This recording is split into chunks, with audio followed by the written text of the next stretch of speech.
It is time for Supper Sickos. It is your host for this evening, Nelly B, or Nell. My friends call me Nell. I'm going to start going by Nell on here. Sounds good to me. And who are you? My name is Steve. I'm the engineer, co-host, or whatever you want to call it, of this mess that's called Midnight Movie Gumbo podcast. I'm proud of this. So far, so good.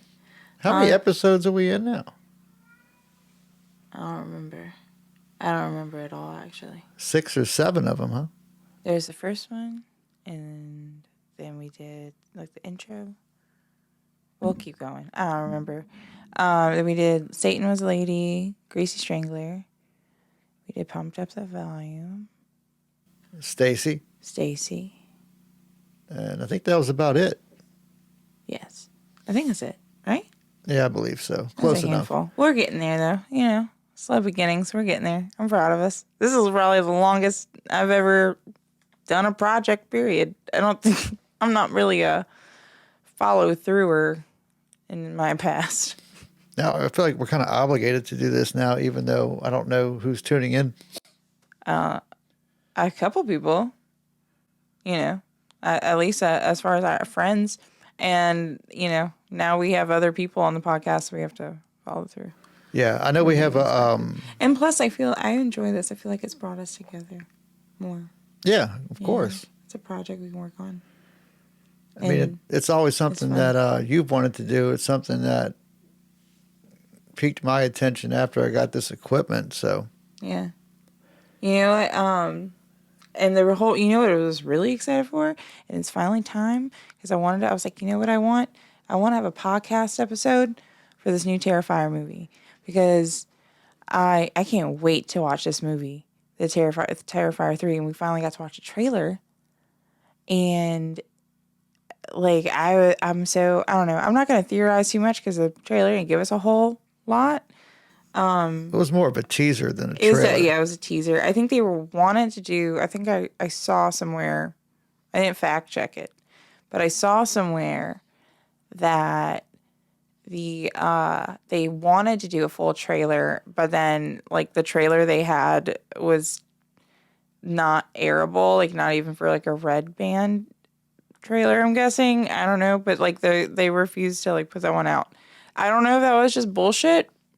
It could have been. It was on Facebook. I can't say they have, like, the best reputation for, like, factual information, but... Well, if Damien Leone or Michael Levy or... I didn't pay that David much Howard attention Thornton to who don't say posted anything about it, then I don't really know. Yeah. It's possible this film is just soaked in too much blood, and they can't... There's not a lot that you can put in a trailer. I guess. I mean... I'm assuming. I'm hoping we get, like, maybe a little more. Maybe they just shot too much, and it's too much giving things away. It could be that. I have no idea. There's a lot of... it's weird with this movie. I feel like I know a lot, but I know nothing, like, at the same time. Well, there's so many fan theories out there of what's happening with Art the Clown, and some interesting theories. And it makes me wonder, though. Because we're a part of the art appreciation group. Yeah. On Facebook. The ATCA's group? Yes. Yeah. And I love that group. They have a really great community on that group. Like, online community is, like, a great, for the most part. Like, I haven't seen, like, a lot of, like, terrible takes. There are, like, a couple bad takes today I saw. Because a lot of people are... Terrifier 2 is, like, really divisive. Like, the Terrifier series, like, has, even within the fandom, there's, like, people that are, like, fuck Terrifier 2. Only the first Terrifier was good. And then they're like, the first Terrifier was just like mindless gore. And the second one had a plot, and so that one makes it better. And they're, like, arguing about it all the time on there. Just go with it. It's a fucking movie. That's all it is at the end of the day. I like your take. Well, that's what it is. No, you're right. It is what it is. At the end of the day. And they get people arguing over every little detail about it, including, and you got people like, the movie sucked. It was almost 3 hours long. That doesn't make a movie They suck. said yeah. If it was Lord of the Rings, like I said last time, yeah, that would make a movie fucking suck. But at the same time, I do think like it's true. There's some people that feel like Terrifier 2 is too long. I don't feel like that. I felt it. My body recognized that it was a long movie, and I enjoyed watching it. I was just a little like stiff getting out of the theater. Yeah. Because we wouldn't go watch that shit in the theater.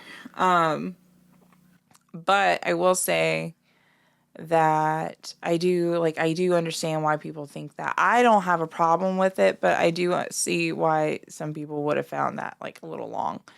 And I saw like one girl post today, like her take on it, and she made like a post, and it was like basically a fake David Howard Thornton profile loved her comment, and she took that as like initially as like a validation that her comment was correct. Oh my God, David Howard Thornton loves me. To be fair though, like I think it was really realistic, and if you didn't like click on the page to verify it, like I would have initially thought like, holy fuck. Yeah. You know, I've been fooled like that before. I'm naive, so don't. It's very easy to get naive when you're on the internet, especially like social media, where you got fake trailers, you got fake everything. That's the thing. That's what I'm saying. Like I don't know what is real or not anymore. I hate Facebook now. It stresses me out. But it's a good source of community when you're talking, especially in the horror community, because X is a dumpster fire now. Yeah, that's all. That's all I use Facebook for these days. Is I don't want to say promote this. I can't say I hardly promote what we do. I need to do it more. We really need to do it better. That's like my one weakness of everything is like self promotion. I think it's because I think like putting myself out there is kind of scary. It can be scary. It's a little scary for me. And like this is putting myself out there, but then like I'm gonna go ahead and lock the door just in case. But it's for a better cause, I think. I don't think we know Terrifier 3 is gonna top the second one as the second one topped the first one. Mm-hmm. I've always asked the question, what separates Art the Clown? Now this podcast is not about Terrifier. We're just an icebreaker episode. We're just kind of getting into some shit, bullshitting. I'm sure they figured that out. But it's about the excitement for the third film. I don't, it's where what separates it from the rest of them, because there's 1,000 clown movies out there. I mean, before Art, I think one that was making a lot of doing a lot of splattering was Gertie the Clown from 100 Tears. Mm-hmm. I don't know if you've ever seen that one, but I don't think so. I think you've told me about it though. Marcus Koch, wherever his name is, it's Coch is how he spells it. He's actually a Facebook friend of mine.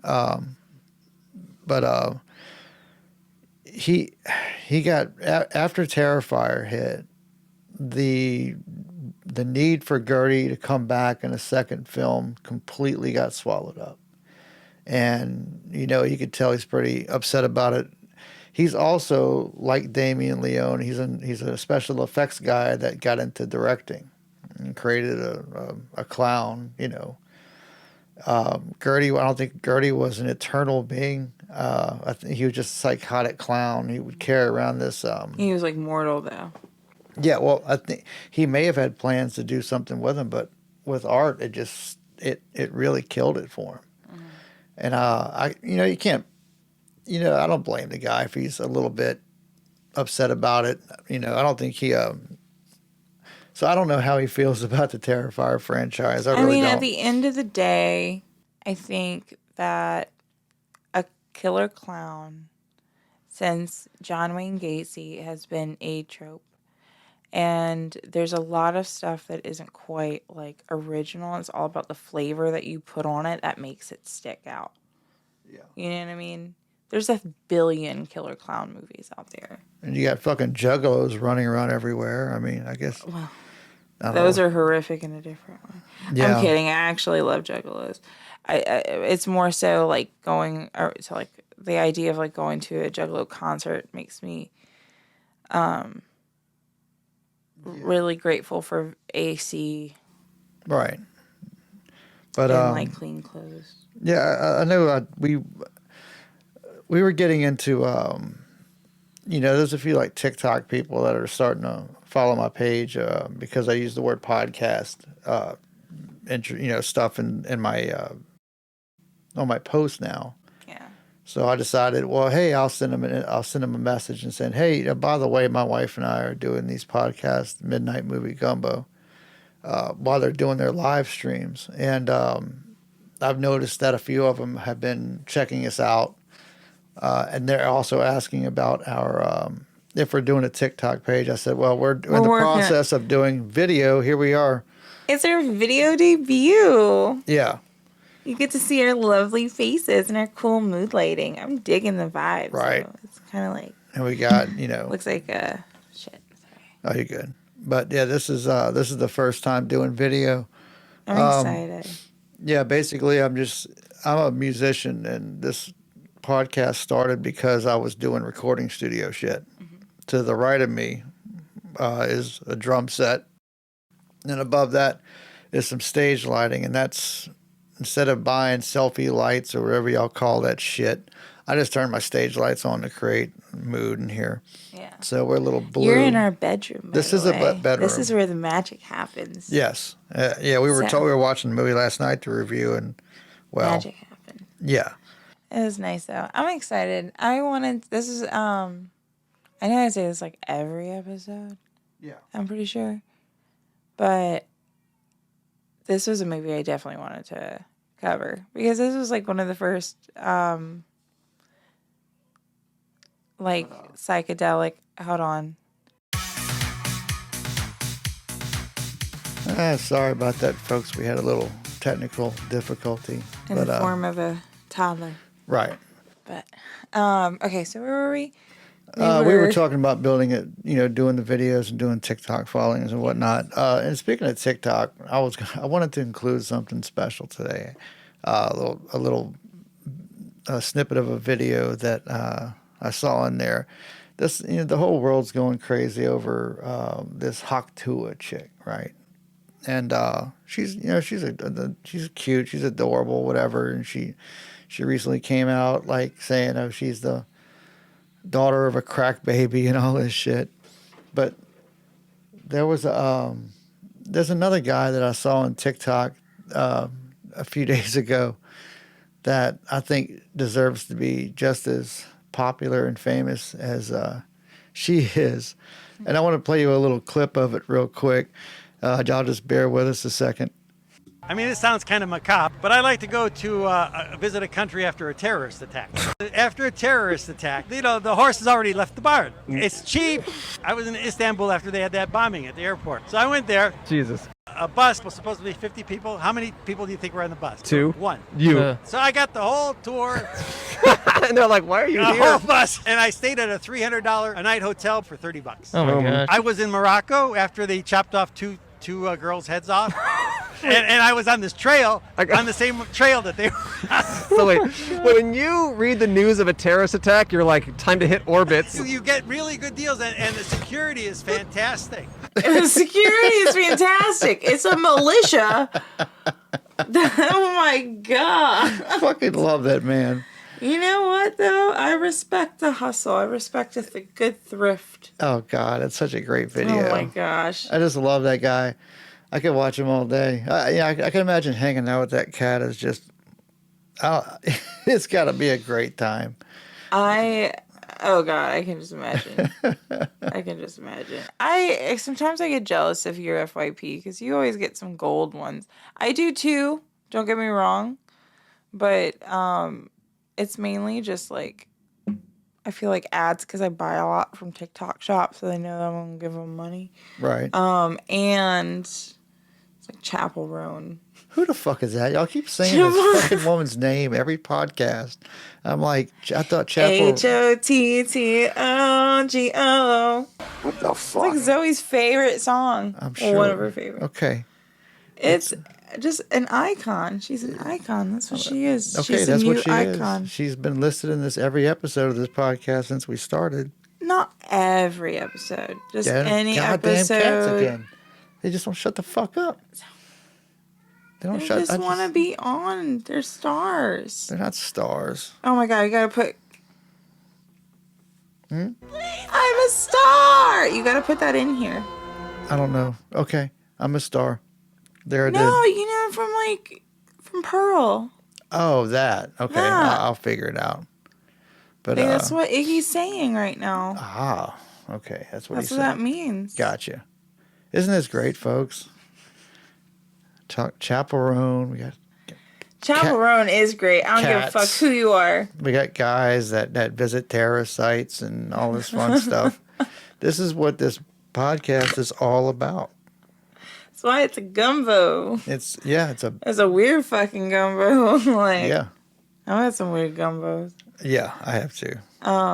But I mean, I'm not particularly into gumbo per se, but I mean, it works for the title, you know.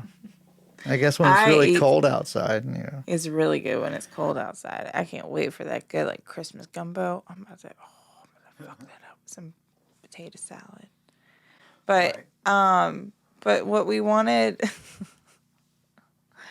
I guess we should go into. Yeah, I think we need to get into. I think you were just like, please God, just get on the top. This. All right, we're gonna jump into it. Okay, so I came up with this one. Yes, you did.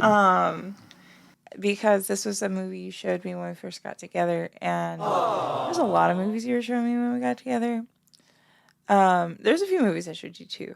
Right. But you showed me a lot of ones that I think were just like kind of just completely out of my radar that I'm now obsessed with, like Beyond the Valley of the Dolls. You showed me around that time, like the infancy of us dating. And I became obsessed with that movie. That was my cover profile on Facebook for a while. And it was this movie, Phantom of the Paradise. Right. And because I love a good like musical number. Yeah, this is this film is I would hardly call it a musical. It's got music in it. It's got music in it, but it's got damn good music in it. It's got some great. So much like that. He won it got nominated. I don't know if it won, but it was nominated for a lot of shit. Yes, was the soundtrack. But we tend to pick movies with like bomb ass soundtracks. That is a pretty common factor in all the movies that we've talked about so far. Yeah, that makes a movie good to me. If it's got a lame soundtrack, it's a turn off right away. Because we're both music now. Right. I'm a musician. You do music too. But really quick, we're going to play you a little clip from Phantom of the Paradise, and we'll be right back. 20th Century Fox presents Phantom of the Paradise, a gothic horror story. What was that? Our love, A beautiful love story. whole love, baby. Like a circus. A cinematic odyssey through the rock universe. From Greece to glitter and beyond.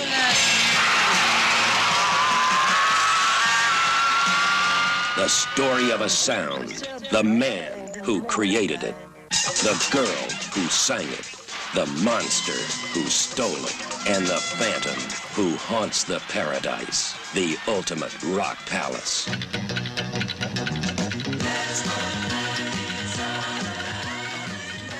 And there it is, Phantom of the Paradise trailer. I'm so obsessed with this movie. It's Yes. got like it's 1974, but I think the film was actually shot in the early 70s. Before that, it took a couple years for the film to come out, believe it or not. they had like production issues or like, Well, getting distribution is getting one distribution thing. is hard. Yeah. Back that's in fair. those days, it It took time. It took time. Yeah, that's right. So Brian de Palma made this movie. And didn't he do he did another movie. He's done several films. He's in a lot of movies. But there was another movie. He did Dress to Kill, didn't he do Snake Shock Eye. Treatment? No, I don't think so. Snake Eyes with Nicolas Cage. And Nicolas Cage actually said the reason he worked with De Palma was he's a huge fan of Phantom of the Paradise. It was his all-time favorite Brian de Palma film. See, he's got fucking good taste. Nick Right. Cage. He did The Untouchables, with mobster film about Al Capone and whatnot. The Black Dahlia. Yeah. He's done. Let's put it this way: he's done a lot of shit. Dress to Kill was another slasher film I remember of the '80s as well, which was another good one. But this this film is like a rock and roll film. It's very rock and roll. When I first heard of it, I was going through a buddy of mine's record collection, and I saw this vinyl album of Phantom of the Paradise, and I had not yet seen it. The guy that turned me on to it was the goth folk singer Damien Youth, of whom was a big fan of it. Yeah, Damon's got good taste too. Great taste, Sure, yeah. yeah. But he had, I think he loaned me a VHS copy of it or something like that, and I checked it out, and immediately became a fan. The film is rated PG, although it has some really... That says something for how times have changed. Times have very much changed. Well, it's kind of like Grease, where you have all this inappropriate humor in it. Yeah. This film in particular has an orgy scene with women, Lots like of women on women, and which would usually lead to an R rating, even back in those days. But it was rated PG. Phantom of the Paradise was a film that I had seen it, and I didn't realize I have. If you stay up late at night, watching TV all night like I would do growing up, Phantom of the Paradise would come on like the movie channel around 4 o'clock in the morning before the sun came up, and that's how you used to see it. See, that's the thing that pisses me off. They would just play old movies back, or older movies when you were growing up and you were staying up super late. All I got was infomercials and like Girls Gone Wild commercials. That was like all that was on at 3 a.m. Right. So we missed out on so much. Yeah, but we have it now, and I think that's the important thing. I'm grateful. Like watching this for the first time, at the stage. I mean, when we first met, I was 20, and but like I don't know. I was always obsessed with 60s shit, like 60s and 70s stuff, my entire life, and especially growing up. So like, as a kid, I was like hyper fixated on the Beatles, and that was the first time I learned.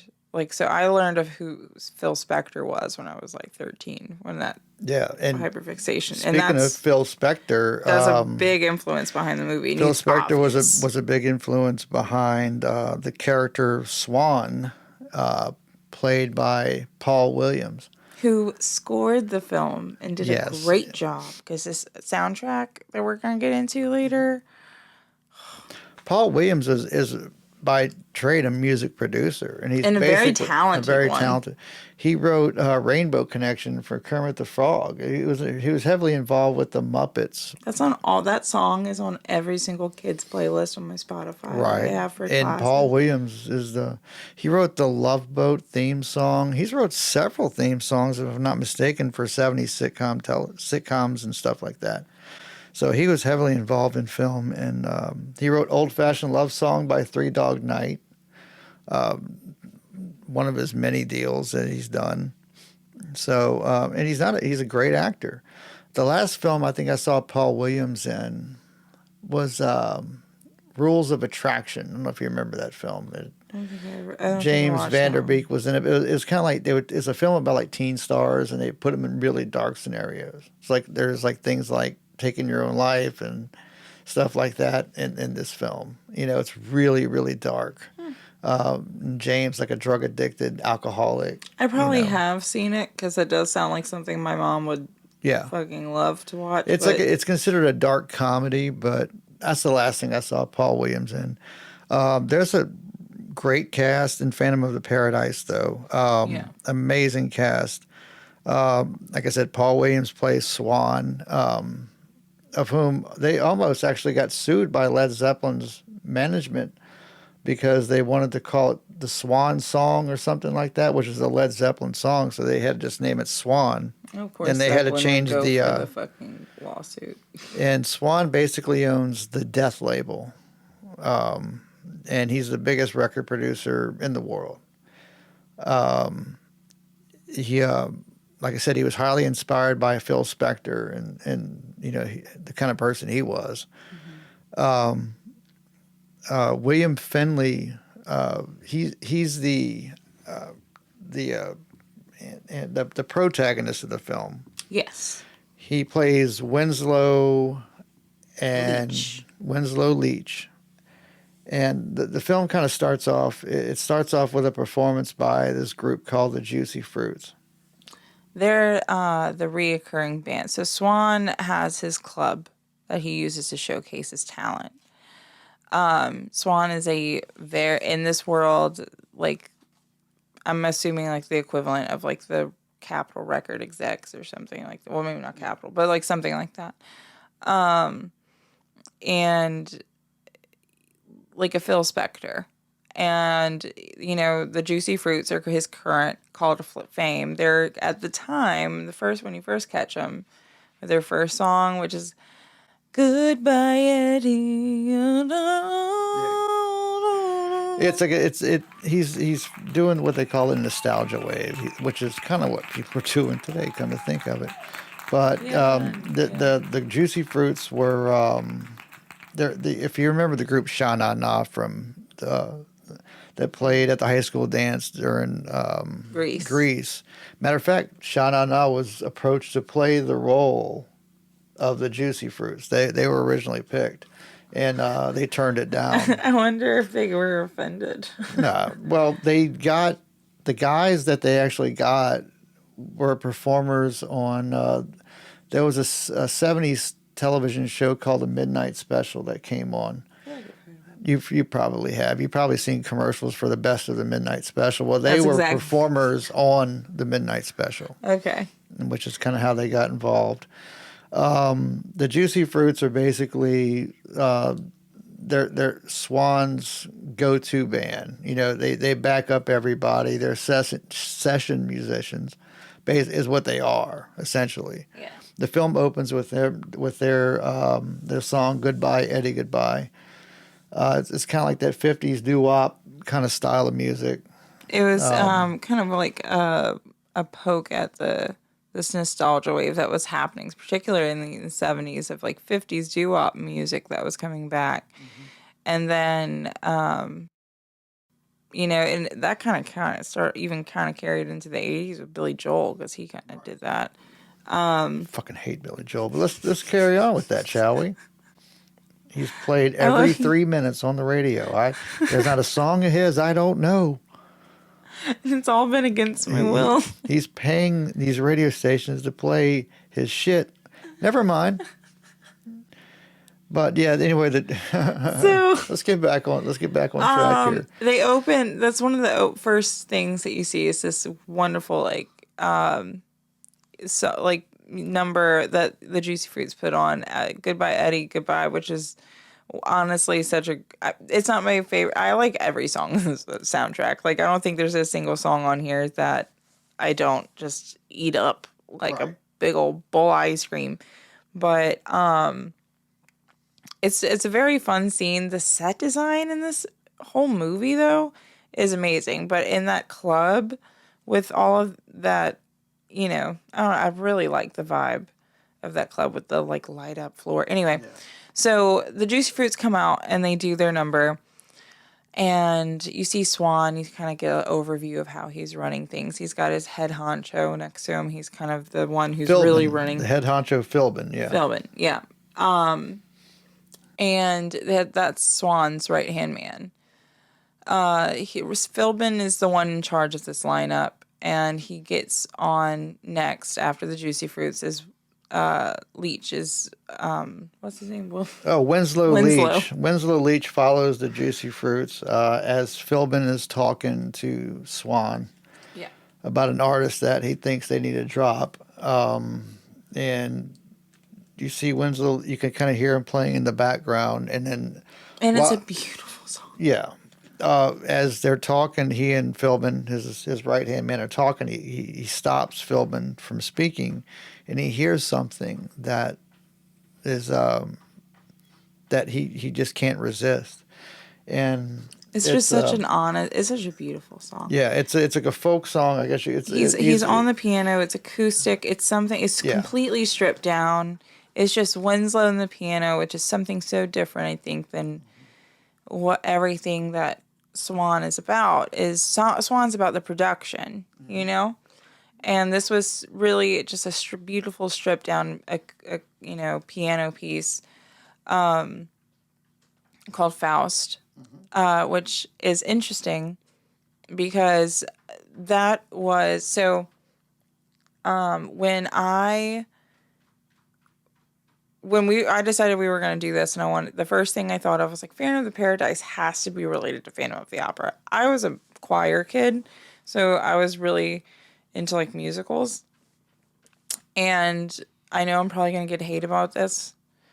I really don't give a shit. I'm not like a Phantom of the Opera stan. Like it's not even like at all. Like I don't like it. I'm not a fan of the music. I do like the bah, bah, bah, bah, bah, bah. That's the only, literally the whole thing. The only thing in that whole show that I enjoy is just that opening few chords.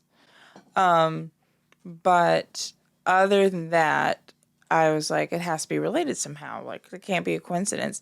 But I was like, that doesn't make sense though, because the only thing I know of, I didn't know it was based off a novel. I should have figured. But Phantom of the Opera, the musical, wasn't written until 1984. And this came out in 74.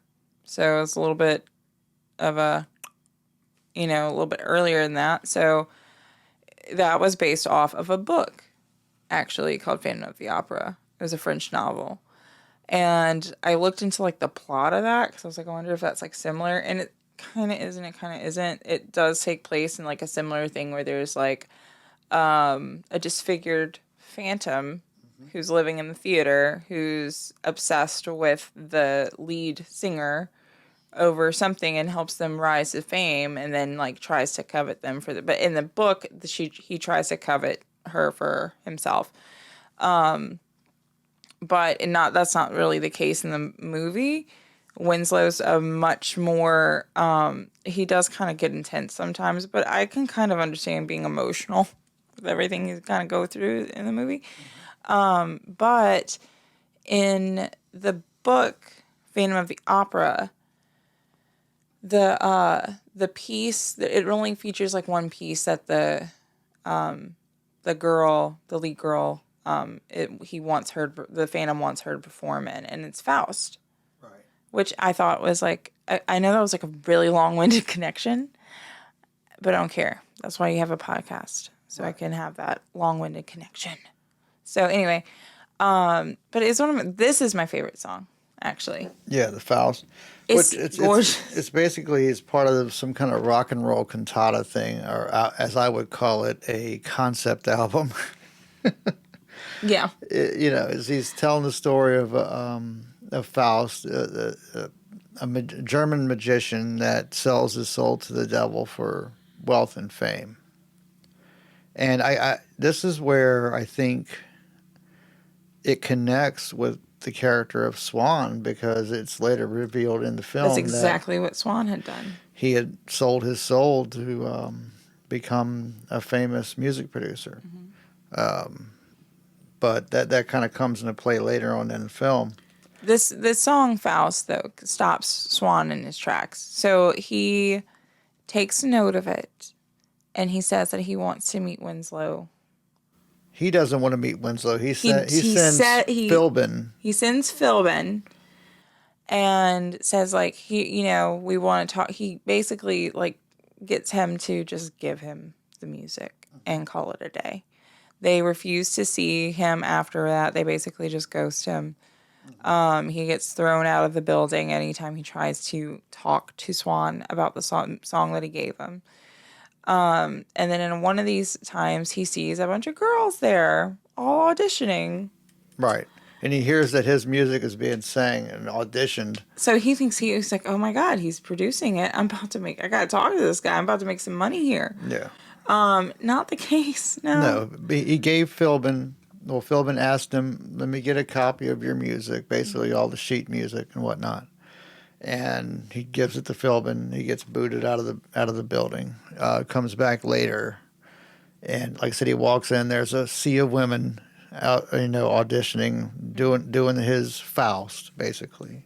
And he meets someone very special. You could spot her out of the whole crowd because she has this great voice. everybody else is pretty tone deaf. Yeah, it's horrible. The scene's Like terrible. they really they do kind of go out of their way to add sound bites of girls going like, yeah. oh, Yeah, it's just really bad. But It's he really hears bad. he hears the voice of Phoenix. Phoenix as this she's played by Jessica Harper. You might remember her as the lead from Dario Argento's Suspiria. And I do, because that's another great movie. Yeah, absolutely. She and she's always come to find out that Jessica Harper can actually sing, so she sang all the parts for this film. And I love her voice.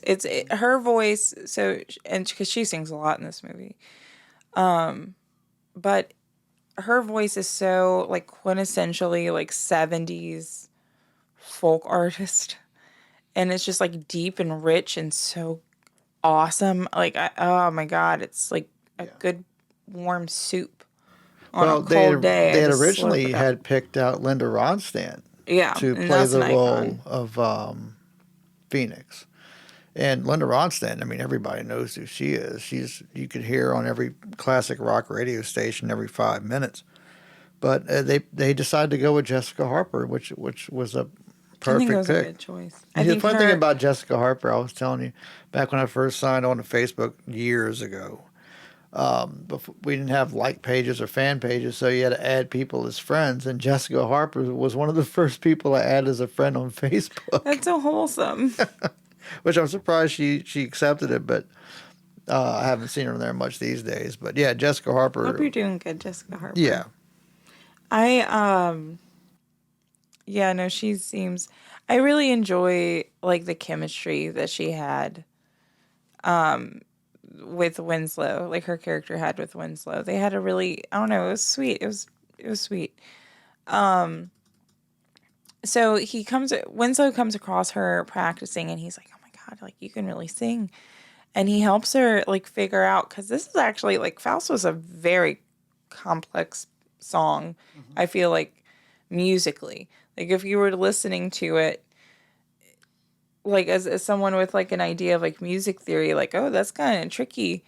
So I'm really impressed with like Williams like production. Like that was a really well written song.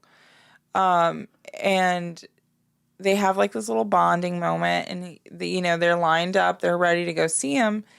And he's walking with Phoenix up to the line to like meet everybody, go into audition, and they don't let Winslow in. And so Winslow kind of hangs back, and she goes in, and you can see when they open the door, it's just a bunch of girls on a couch and guys on top of them. No nudity, so I mean it is technically PG, but you do see what's happening, and she immediately gets out, like, and she's like, I just wanted to sing. Yeah, they pulled Phoenix in there for the purpose of having sex, which is something that was very common and still common in the industry today. Unfortunately, it's really terrible. So yeah, she runs out of the paradise. She's done. She doesn't want to come back. And they spot Winslow has snuck back into the building, mm-hmm. and they kick him out. I guess they beat him up along the way because the scene cuts and you see Winslow on the ground just covered in blood. That was after the orgy scene. So like that Right. was so he leaves. They throw him out the first time. Like after Phoenix leaves, he sneaks back in because he's like, okay, I see how to get in. I got to be a chick. So he tries to dress like a chick. He tries to dress like a woman, and like somehow they let him in, and he's like, the orgy scene is like all these girls, and she's just like this one girl's like shy, and she's like, I don't know what to do, and all the other girls are like, Swan's up there watching us. He likes to watch, and I'm like, there's no fucking way this was PG, even in the 70s, like no way. But all these girls are just like feeling up on each other and like kissing on each other, being very like overtly sexual. And then all of a sudden, like Winslow pops up from underneath everybody and dressed as a chick. And they catch him and they throw him out, and that's when they beat him up, and it cuts and he's like beat up. But he's discovered by two cops who then plant heroin on him. Yeah. Because they work for Swan. Because apparently this is when you really see like how much control Swan has. It's not just within this record company. So like something's crazy. Like how powerful are you if you got the cops in your back pocket?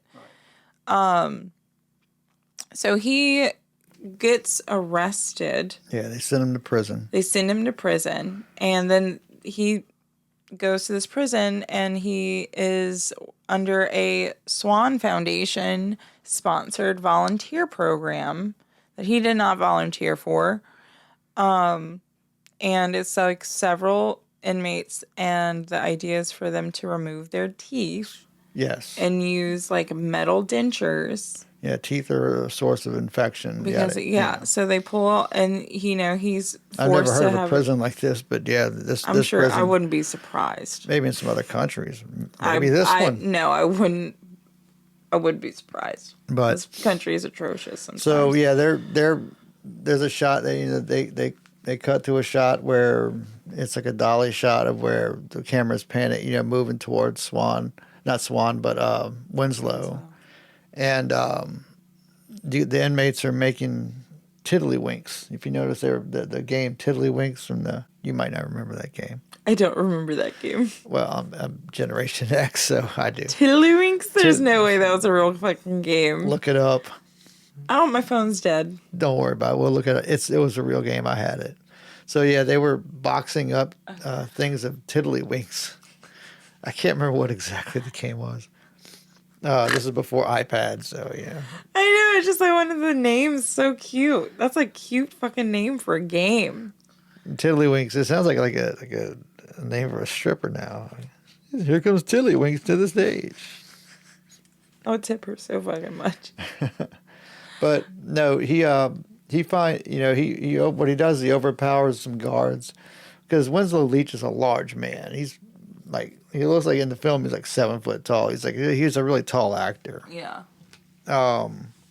Did I give the? He's played by William Finley, who plays Winslow. Yeah. Yeah. So yeah, when he manages to break out of prison, he hops in some kind of shipping box and. Oh, but the reason why he breaks out is because he's boxing these tiddlywinks. Oh yeah, and there's a song playing on the radio. He hears on the radio his song, and that it's being played by the Juicy Fruits. Yeah, and he goes into a rage. Fucking terrible. Yeah, because it sounds terrible.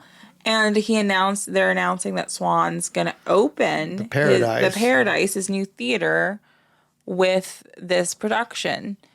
And so he snaps, like Winslow fucking snaps. He has no teeth, and metal dentures, and he just starts booking it and jumps out of a window and into, well, not into, he goes into a box and then he gets on a truck and he jumps out, still in his little jumpsuit, and he just runs straight for Swan's place and trashes it. He trashes the studio, the office and the studio, and he goes into the record press room.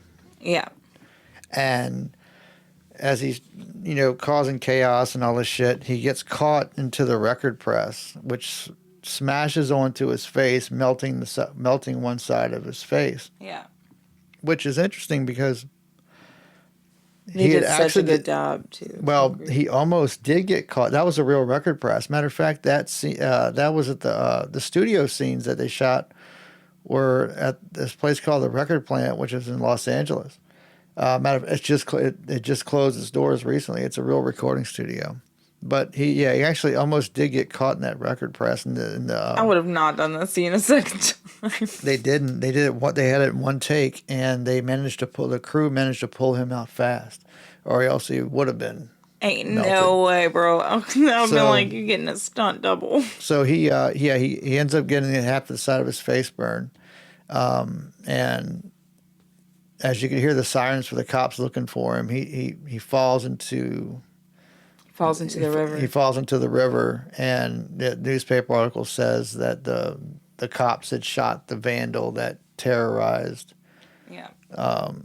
Swan's studio, and you realize, in fact, that he didn't. You see the camera kind of cuts, and you hear like this voice breathing from a point of view shot, and it's Winslow, and he's kind of like a deformed monster now. The half of the side of his face is burned, so he looks really creepy. And they did the face effect that they did with the eye drooping was like really. He kind of reminded me of Glenn from The Walking Dead after Negan bashed him and had the eyeball kind of sagging out. It does. It did kind of remind me. But anyway, he works his way. The security guards at the Paradise see him and get freaked out, and they all run from him. Yeah, because which leads him into the Paradise. So. He sneaks into a wardrobe room, and he grabs a cape and a mask. The sick mask. This is such a cool mask. Much rather this than the Phantom of the Opera mask. I think, if I'm not mistaken, the character of the Phantom was what partially inspired the Marilyn Manson to paint his face white. I don't know exactly how that worked out, but his makeup does. He does look like Manson with a mask on. Yeah. He really does. The makeup's very similar. But it was really like this is like when you really see him, like this is his transformation into the Phantom. Yeah, he becomes the Phantom. Not long after this, like Swan figures out that he's there. And is it right? Well, there's a scene where they're doing a bit from Faust. This is the part where we got distracted last night. Yeah, it was the carburetors bit, and right. So yeah, they're like this. The Juicy Fruits are dressed up like the Beach Boys, and they're doing the. It sounds they're like in their '60s era. Yeah, they're doing the Beach Boys kind of rip off song of Faust, and the Phantom wires up a bomb. It's like a ticking bomb, and Swan sees it. He sees the Phantom kind of in the background, so he knows he's in there. And the Phantom sets off a car bomb during their rehearsals. And this is where we kind of got off track last night. But what happened was Swan catches him as the Phantom, and he realized, oh, it's you, Winslow. And tells he says, look, I fucked up, but I can make you a star again. Would you work with me? And he plants Winslow into a recording studio. And gives him everything he could have wanted. Yeah, he keeps him drugged up on speed, and then he gives him downers to keep him down. And he says, you write your song. I'll use it to open the Paradise. And Winslow sees that Phoenix comes back to audition. Yeah.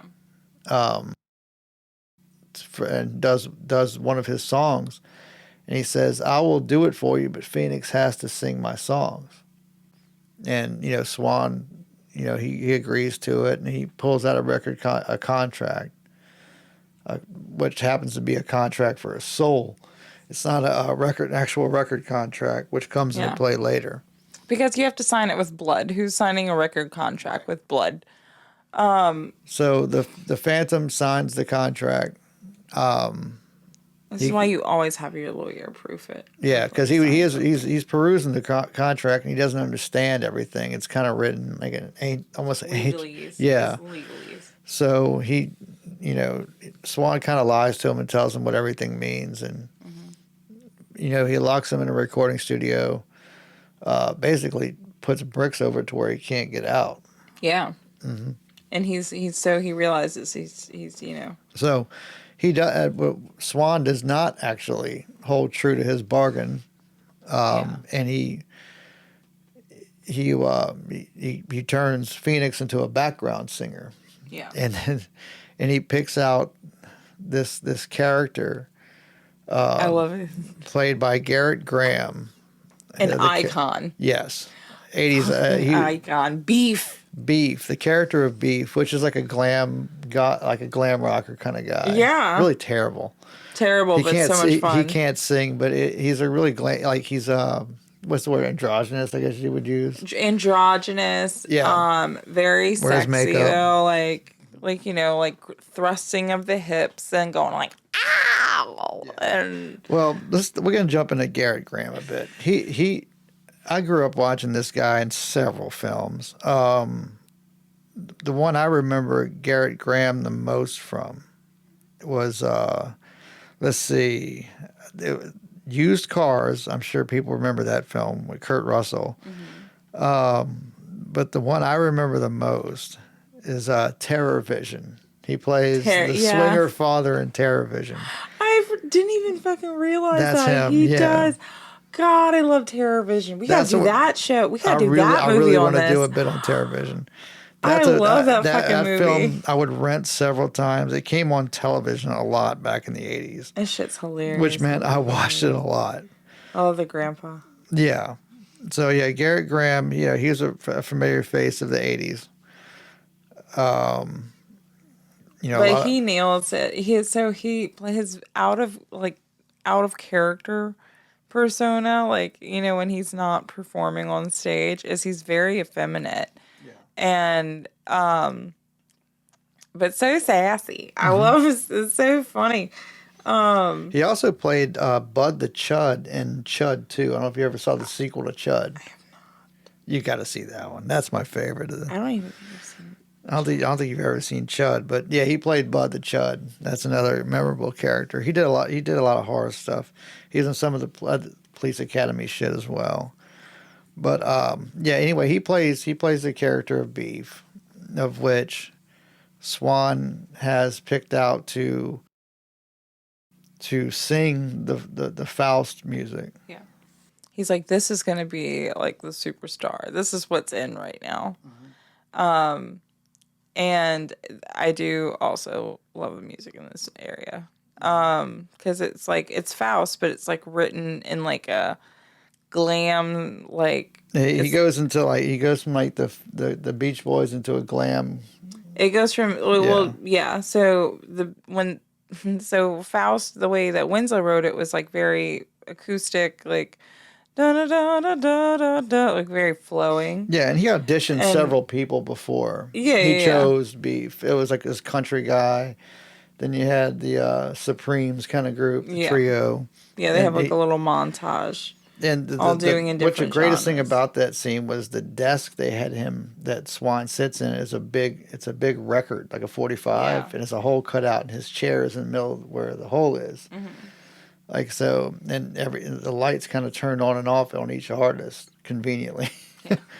And then, that's where out of the darkness comes Beef, and he's like, that's who I want to do it. And that's Swan, the future. And Swan knows Beef can't sing. Yeah. It's not about that. It's not about that. And that's we'll get into the themes of the movie later. Yeah. Because they make a lot of good points.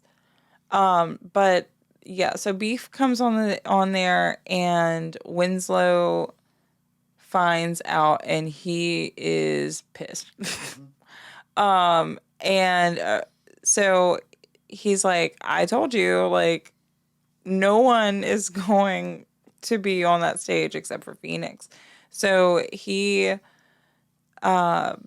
corners Beef in his shower. during the shower scene. and says, like, threatens him, like, no one except for Phoenix is going to be on that stage. You will not be performed, or Anyone who tries dies. Anyone who tries dies. And Beef is like, heard, baby. Yeah, he Don't worry about me. Bye. So yeah, He tries to leave. Yeah, he tries to get out of Dodge with his like Santa Claus robe on or whatever that was. I love it. Yeah. And Philbin's like, whoa, where the fuck are you going? And he's like, this place is haunted and I'm going to die if I play. I'm not playing. And he's like, I'm going to my mom. Philbin, there is going to my mother's. I like how he says it. There is a phantom. There is a phantom. He was just in my shower. I love it. I love that whole interaction. I love Gary Graham. I know. He's such a great character actor. So Philbin's like threatening him, Beef. And it's like, but you're working here. Because turns, surprise, surprise, Beef likes drugs. Yeah. So they keep him pretty. They think it's like, you're on too many drugs. Like, they're just like, you're on too many drugs. Like, that's what this is. Yeah. They don't believe him until, and Beef says, wait a minute, I know drug real from real. Yeah. And this was real, which is. So he gives him a down, so Philbin gives him like a downer, which would have been like, I guess, a Valium or a Xanax or something. Just to bring it. And he's like, no, man, that'll bring me down. That'll bring me down, man. So yeah, he gets Beef back in there. Beef goes back on. Mm-hmm. And the show's about to start, and Beef is supposed to be on. So he's like, they're not letting him out. Yeah. So Beef gets ready to go on. They have this the opening number with the Juicy Fruits. It's the Juicy Fruits playing like the Phantom, like this goth Alice Cooper kind of. They were sick. This whole that performance ate up every other one they did. Yeah. That one was so good. And they have this really cool number where there's like this catwalk, and they're all and they're in like these cool like one piece like suits with like weird face paint, and they're collecting body parts out of the audience, like these fake body parts, and they put it together and they strike it with lightning. It's a nice little like Frankenstein reference. Mm-hmm. And then that's exactly what it is. It was based off of Frankenstein. I figured it looks pretty Frankenstein. Why are you not focusing? What the fuck? Oh, there's no telling. It's all right. It'll be fine. If it'll be good. Anyway, so yeah, they put together. There we go. They put together the person, and it creates Beef.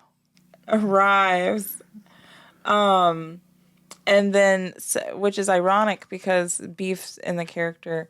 So when Beef's character in the show is created, he's shot with like lightning, but it's like fake, it's like a pretend lightning for the show. And then Winslow at the same time is rigging it for Beef to get electrocuted. Right. On stage. And so he's playing and he gets zapped and he's frying, and the crowd is eating this up. They think this is all part of the show. Right. And but people on stage are freaking out, and they're like, "Oh fuck!" And they're like, everything backstage now is like chaos because they realize, oh shit, Beef has just been killed. Yeah, and the crowd is completely unaware. No, they think it's part of the show. So then, out of panic, they decide to put Phoenix out because naturally they're like, okay, we believe you now. Phoenix, get out there. It's now or never. He kid. wants you. Yeah. And she kills it. She comes out, she sings beautifully, and the crowd just loves her, and she's met with adoring fans after the show. And suddenly she's now a celebrity after one song. After one song, catapulted into stardom. And Swan is right there to take her under his wing. And slowly you see her start, Winslow comes up to her and he's, like, don't go with Swan, like he's a bad guy. And she's scared. She's like, get the fuck away from me. Like, you. Because she doesn't recognize this. She doesn't know who this She knows is. who Winslow is, but she don't know who this Phantom is. Yeah. And he pulls his mask to show him who he is, and half his head's fried. Yeah. So it scares her. And she's not looking at the not fried face, you know? So she goes running off. She runs back to Swan and says the man that killed Beef is up on the roof, and which is Winslow.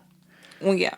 And so Swan radios for them to go after him. But they go back to his house, and, you know, immediately they're going to start in a relationship. And it's an obvious, like, power dynamic fuck up where, you know, you have a new talent with this, like, super rich producer who's, you know, basically exploiting the fact that he's, you know, giving her the success that she wanted. So, you know, using her and starts filling her up with drugs and stuff. Because obviously she's stone cold sober, pretty, like, obviously throughout the whole movie until she gets a Swan, and she's like giggly and loopy, and, like, obviously she's fucked up. So they go to do. Well, they go to Swan's ranch. Yeah. Swan's ranch, and they start making out or something, and the Phantom is on the roof looking down at them. That's right. Okay. So yeah, he's looking down at them, kissing and whatnot, and he's like and devastated. Swan knows that the Phantom is up there, and he's making eye contact with him through the sun, this glass roof, this bedroom, and he's kind of like, you know.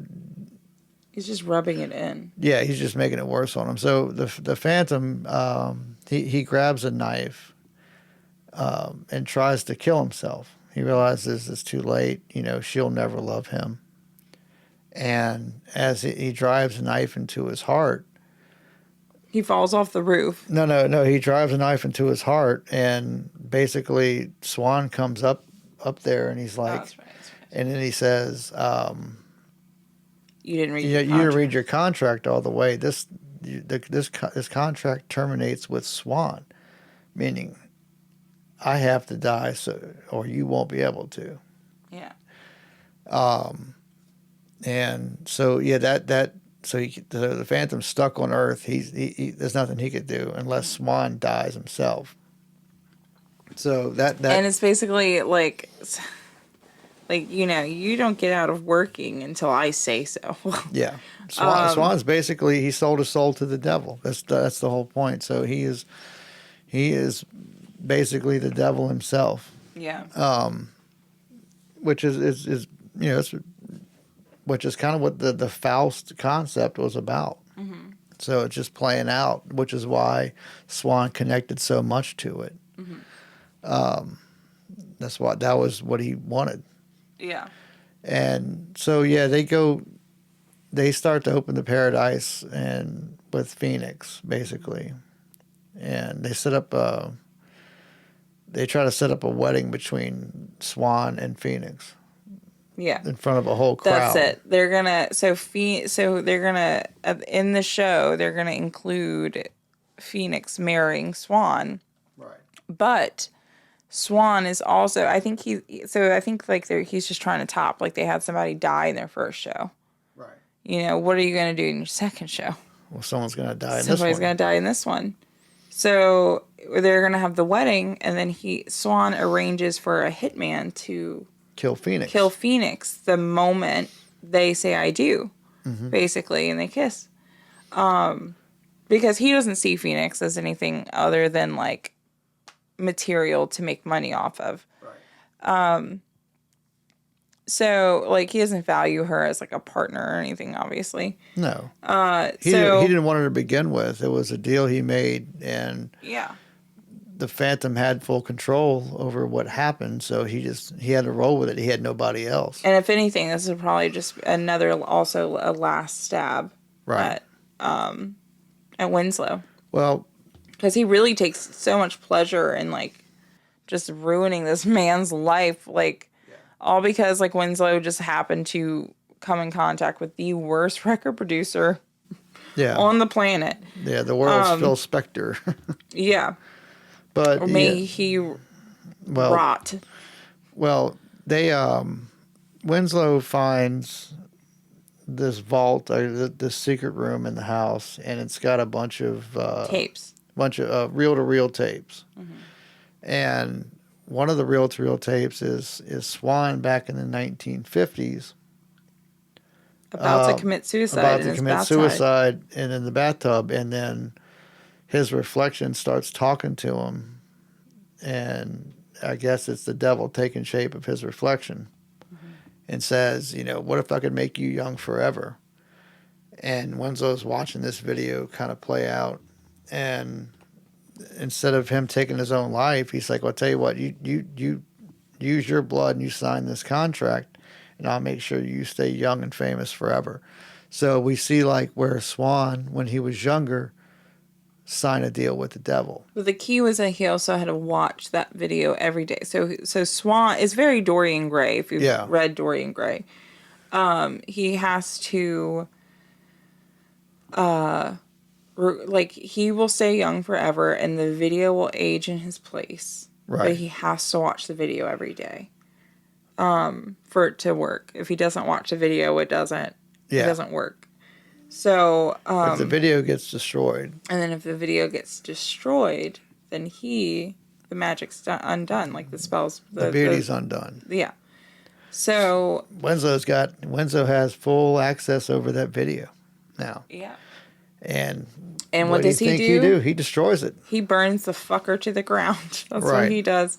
At the same time, he runs over to, he sets it ablaze. And knowing it's going to be a minute before the whole movie is toast. So he gets over to the main part, the stage area. And the wedding is about to happen. He sees the sniper. He realizes, oh my God, of course, why would Swan keep Phoenix alive? So he stops he jumps into the sniper right before he pulls the trigger, and he gets the sniper to shoot Philbin. Yeah, Philbin. In the forehead. Because Philbin was the priest. Of he has course. He has his right hand man play the priest. Yeah. To marry them to. Because I never played a priest before. It's kind of a goofy line, but I kind of feel bad for Philbin.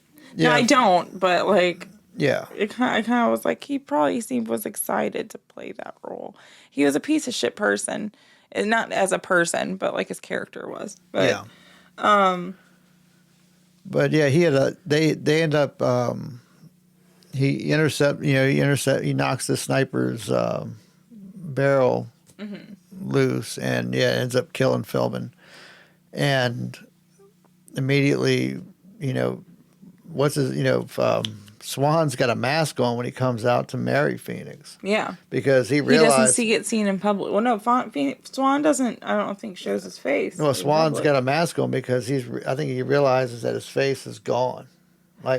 So he puts the mask on so Phoenix can't see the hideous person he is now that the tape has been destroyed, it's already too late. So once they pull the mask off, she pulls the mask off of him and sees that his face is all burnt up looking. He kind of looks like a Freddy Krueger looking character without the hat on. Yeah. But she freaks out. So Swan tries to strangle her. Yeah. So after that, the Phantom rushes down towards to save Phoenix, and ends up stabbing Swan in the heart, which causes his wound to open up. So they both end up dying, Swan and Winslow, because the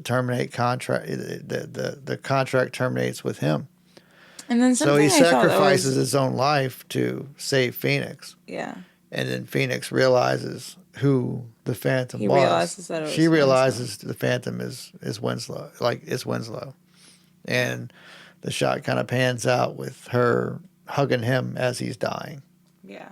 So. And I think it was interesting because, as Swan died, so Swan was dressed all in white.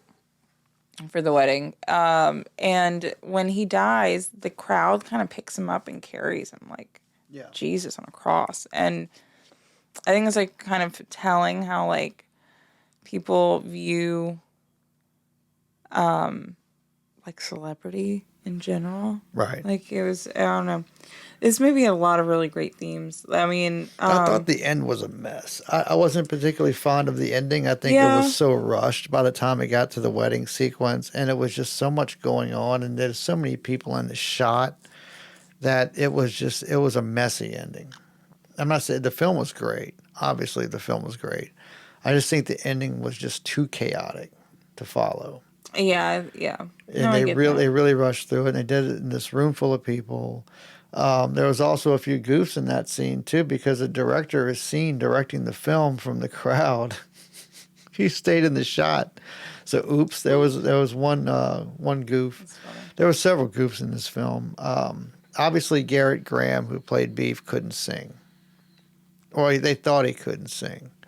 So they did his tracks over a pre-recorded, his vocal performance over a pre-recorded track, which you could tell because he's like stepping away from the microphone and his voice is still carrying through as if There's it was. a lot of like fucked up. Like the guitar lip playing, syncs. he's trying to play guitar, but he's not even playing it. It's just holding the neck and just sliding up and down. Yeah. You know, so it's like one of those movie things that trope, like what I like pet peeves of mine in movies when like actors try to be musicians.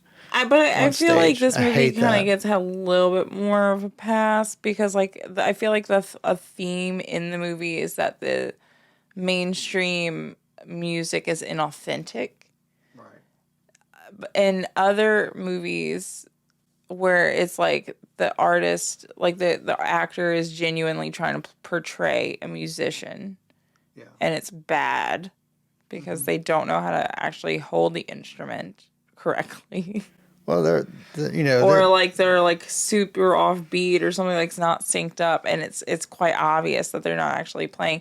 And it's like obviously they're not going to actually be playing. Not everyone's going to be a super skilled musician. no. I mean, look at Corey Feldman. I mean, Jesus Christ, Ouch. fucking, that's a train wreck. He is. A train Anyway, wreck. Yeah, but well, yeah. sorry, guys. So, but I think like that was the whole point of. I mean, definitely Swan being based off of Phil Spector, even for 74 to be like, because like even more shit came out against him since 74, like mountains. He was really outed to be like just the worst person on the planet. So, but like it's at the end of it shows like a really interesting take on like how record companies and that can be predatory to new talent in multiple different levels. Like they'll exploit them for their material, like them just taking songs without giving credit. That happens all the time. Or like for instance, what was that? There was that song. I mean, it wasn't really like. I feel like she didn't get credit. That song, Everybody Dance Now. That one. What the fuck? That song? You know that song. Yeah, yeah. What about it? So the music video for that does not feature the actual woman singing it because she was a heavyset woman. They didn't want a heavyset woman on like a video that was trying to be like sexy. Yeah. Okay. So because she was a larger woman, they were like, you're not going to be in this music video. And they had this like thin woman in the music video. And I'm like, that's what, I don't know. That kind of shit is what I feel like this movie kind of was representing. When you take like an artist, which they rip, like even like ripping off song lyrics, that happens all the fucking time. Yeah. Things like sexually exploiting female talent and male talent. Like no one's really immune for it. They're constantly exploiting, like the Kesha story come out with Dr. Luke, and that disgusted me because I know you didn't get the Kesha era, but I was very in my formative years, and I loved Kesha when I was in high school. Well, there's like there's supposed to be several documentaries about people the boy bands coming out and the shit that they had to go through with these producers and managers and all this crap. I want to watch that one about Yeah. the Carters again. Yeah, I guess. I don't care about the Carters, but Okay, well, you're going to they have were to easy sit with it. targets, I guess, you know. Yeah. And it's like that kind of stuff. This film is, in so many words, it's about the music industry. It's not a musical. Some people would call it a musical. It's referred to as a rock opera, is what the tone of the film was set to be. We were trying to make a rock opera. They had the right people involved. You know, they picked the perfect antagonist with Swan, and you know the man that plays him is a record producer. So I mean, they picked the right guy for the job in terms of playing a record producer. Yeah, have a record producer play a record, so his role also was to also score the film. Yeah, this is in my hands. I happen to hold. We're proud owners. This is the Phantom of the Paradise vinyl record right here. This is a copy from the 1970s, which I had ordered off of eBay. And there's not a lot. There might be more of them around now. I haven't checked, but this is a very old copy. It's even got tape on it because it's fallen apart. But yeah, I do happen to own a copy of Phantom of the Paradise here on vinyl, all produced by Swan himself. Yeah. And there's some great songs on it. The first song is Goodbye Eddie, which is the first song you hear in the movie. The second song is Faust. Let's see, the upholstery bit and the Phantom's theme. Yeah. By Paul Williams. Side 2 kind of kicks off with Somebody Super Like You, which is the bit that's first performed in the Paradise with the Alice Cooper kind of like show. Alice Cooper, if you believe it or not, is mentioned in this movie. Remember the scene where they're going through the files and Winslow Leach goes in there and says, I have a meeting with Swan, and she goes through the files and you can see these like David Geffen's listed in there, Alice Cooper's listed in there. And then Winslow Leach is listed, but when you go to pull Winslow Leach's name out, it says, do not see him, kick him out the building. And which leads him to get kicked out the building. But there are a few names for people that have influenced some of the scenes in this film, Alice Cooper being one of them. I can say that. I can definitely see that. And that scene was... The mannequin parts in particular. Yeah, that was a lot, straight out of an Alice Cooper show. They had like that kind of Kiss style makeup. But that was more like Cooper. That was more Alice Cooper than anything. It was a shock rock show. It was a shock rock show, but the sound also, I feel like, was more like early Alice Cooper, like very early, like 70s. And this film comes before Rocky Horror Picture Show. Yeah. So by this a few was months. Yeah, I think. Well, the film actually had been made, I think, a few years prior to before it came out. Yeah. So this is 1974. So I think 71, I think, is when they started doing this, if I'm not mistaken. So it took them some years to get released, to get distribution on this film. It didn't do very well at the box office. No, yeah, it's but the soundtrack got a ton of awards. Well, I got nominations. It got a lot of nominations. It's got the good music. It's got great music on it. The writing, the lyrics were great. The sound production was great. I really also liked the classical, because, like, you know, with it being related to Faust and like old opera music, they used a lot of like classic classic composer inspired like orchestral pieces in between. Yeah. Were like very much like reminiscent of like old there's a composer that I'm thinking of that was like ding ding ding ding ding ding. I can't remember it. Yeah, you gotta get your notes in order if you're gonna. I know. I wasn't gonna talk about it. That's why it came off the top of my head. That's all right. I'm not good at taking notes. Not either. I just like the way that we do these podcasts is we try to watch them the night before, even though I could have seen the film 1,000 times. We like to give ourselves a refresher. Like if I was to do like a podcast on like Dawn of the Dead, I wouldn't have to watch it. I know it from beginning to end. I know all the details in between it. You know, yada yada. That's why I probably won't ever do that episode because everybody does it and it's fine. You know, I would love to. I do want to do an episode of like, I want to talk about like movies that like formed us, like movies that were influential to us as kids as far as like getting into horror. So like it'll have its time and place, you know. But we don't have to worry about doing like fun facts. We'll talk about it like just like sentimental reasons. Yeah, I mean, there's some movies that get swept under the rug that I do want to bring out into the open. And this is one of them. I feel like not a lot of people know about Phantom of the Paradise. Not now. I mean, I think it's definitely got a cult following. Yeah.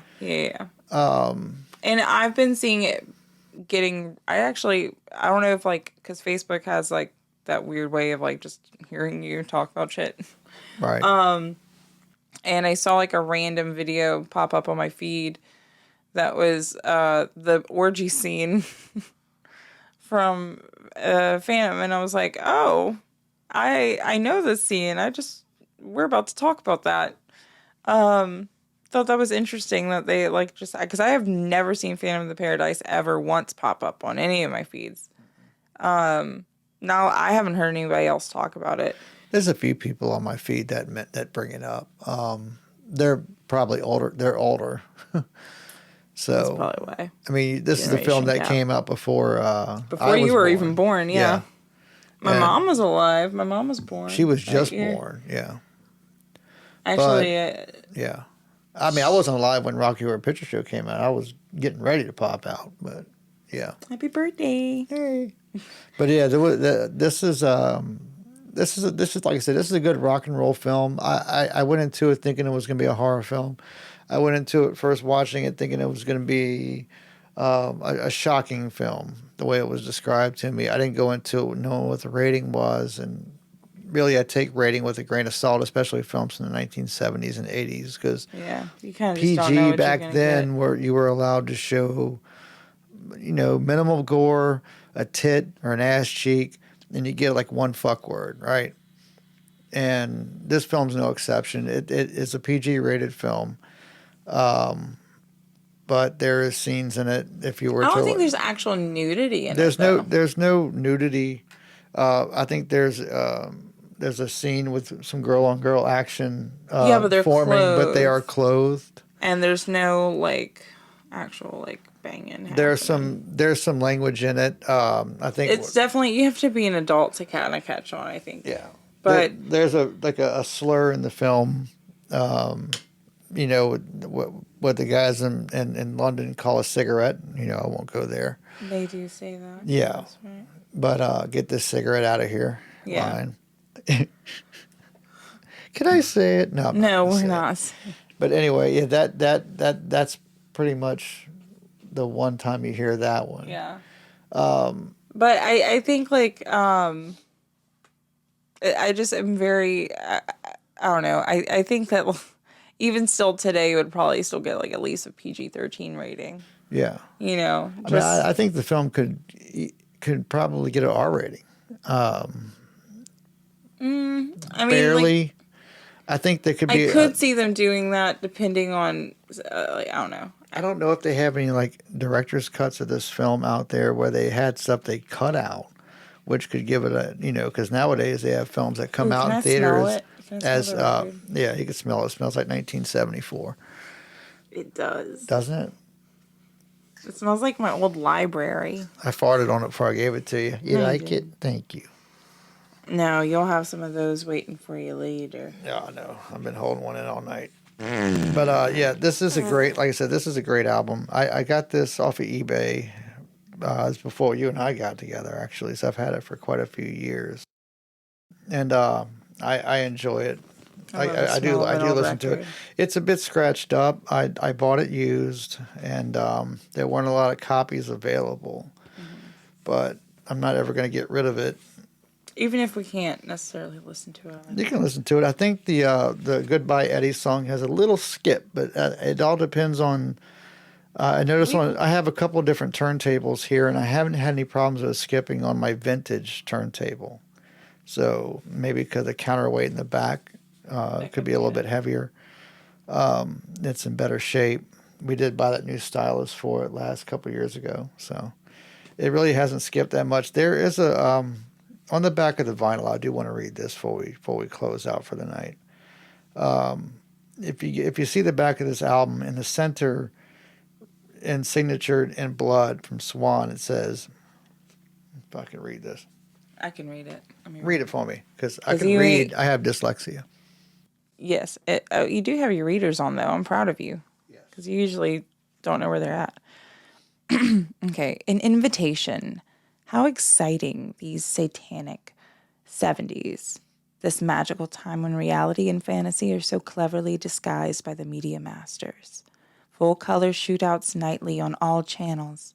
In the movies, in the news, fact or fiction. Check your local TV listings if you're left confused. Here at the Paradise, we offer you a special blend of fantasy and fact, atrocity and art, music and murder twice nightly. And is the horror you witness mere theatrics, or is it real? The only way to be sure is to participate. At the Paradise, our performers are... oh, God, I can't read either. Okay.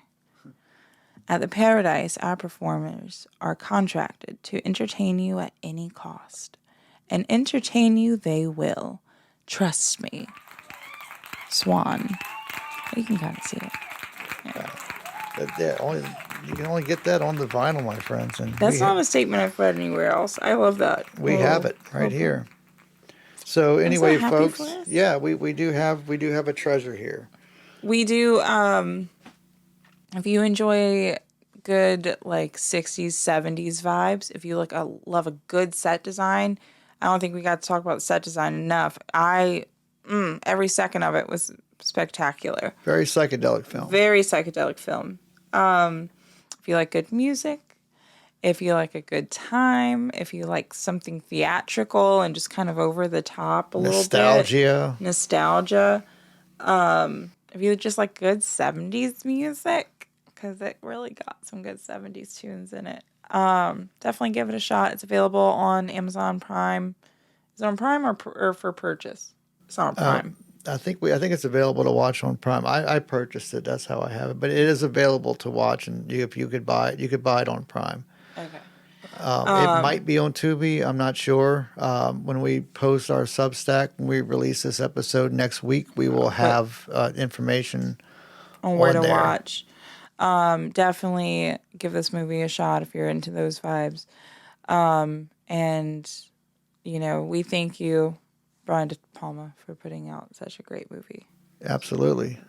Thank Mr. Damien Youth for introducing me to this film as well. And thank you for showing this movie. This movie brings back so many good memories when we first started dating. Mm-hmm. It was such a fun time when we were just like, I don't know, in the honeymoon phase where we just had sex all the time. Like we did watching this one, didn't we? Anyway, we're gonna shut it off with that one. You can't. Luckily, we have the blue lights on, so you can't see Steve blushing right now. Yeah. But yeah, no, I that's one of the reasons why I enjoy this movie too. Brings back memories of early 2015 in that tiny ass apartment, chain smoking Pall Mall Reds at 2:00 in the morning. But yeah. On that note, though, we thank you guys. Be sure to check out Phantom of the Paradise wherever you can find to watch it. Thank you guys for listening. Don't forget to rate us 5 stars wherever you're listening to us from. Subscribe to our Substack, and you can follow our shenanigans on X at Midnight Movie Gumbo, and on Instagram Instagram at Midnight Movie Gumbo, and on X at Midnight Gumbo, because Midnight Movie Gumbo was too many fucking characters. So, on that note, we'll have our TikTok up soon now that we're live on video, and a YouTube channel as well. So be sure to subscribe to our channels on there. And thank you guys. We look forward to seeing you next Tuesday, my friends. Sleep tight.